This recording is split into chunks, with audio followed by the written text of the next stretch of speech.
Ito pong ginagawa ng gobyerno natin ay para sa ikabubuti nating lahat.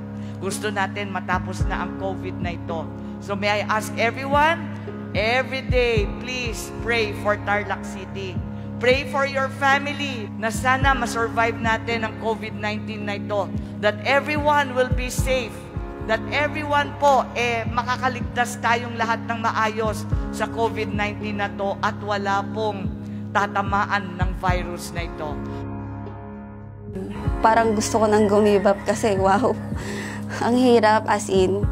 I think mas karapat-dapat na tawaging hero. Like for example, yung ating mga kapulisan at mga sundalo, di ba?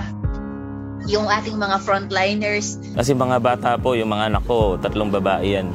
So usually po, pag umuwi ako ng bahay, sinasalubong po ako ng mga yan eh. Kasi si Mayor po ang importante natin na halakip ng buhay natin, lalo na sitwasyon natin na may mga katarata.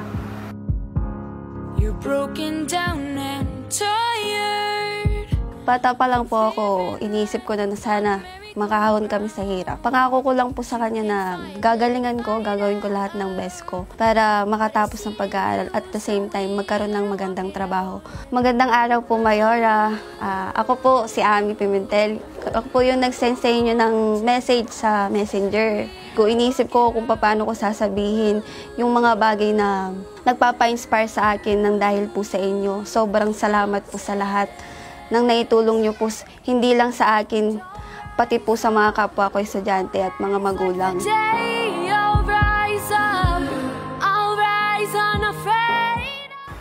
Ay, excited po ako nung makita ko po yung programa ni Mayor Christy Angeles. Nabuksan ko po noon, sabi niya, free. Kinabukasan, nag-text po ako sa kanya.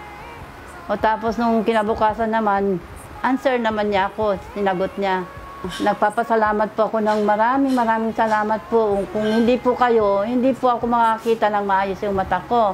Mayor, patuloy pa rin po ang laganap sa mga kababayan nyo, sa mga tao po na lumalapit, humihingi sa inyo ng tulong. Andyan po ang Panginoon Diyos, pinagpapala po kayo at nakikita po kayo ang gawaan po ninyong maayos sa kapwa po ninyo.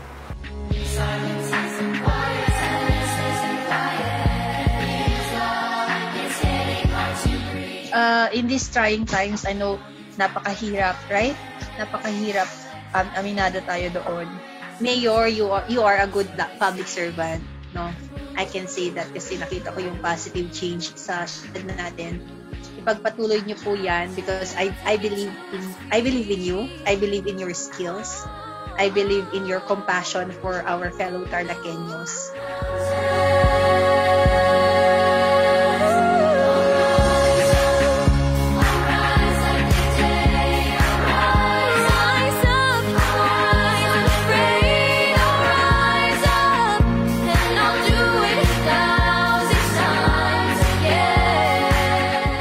Sa akin po, personally, yung salita, iba po kasi yung salita, yung motivation, na mga inspirational message na binibigay ni Mayor sa amin.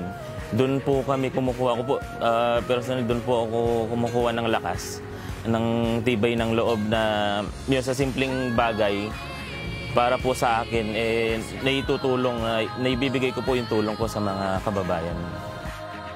Yung pasasalamat lang, malaking pasalamat na manggagaling sa ating city mayor. Napakalaking bagay na po na napapansin po, nakikita po yung sakripisyo na ginawa namin. Yung mga panahon na yun, kasama po namin siya sa bawat kilos na ginagawa namin.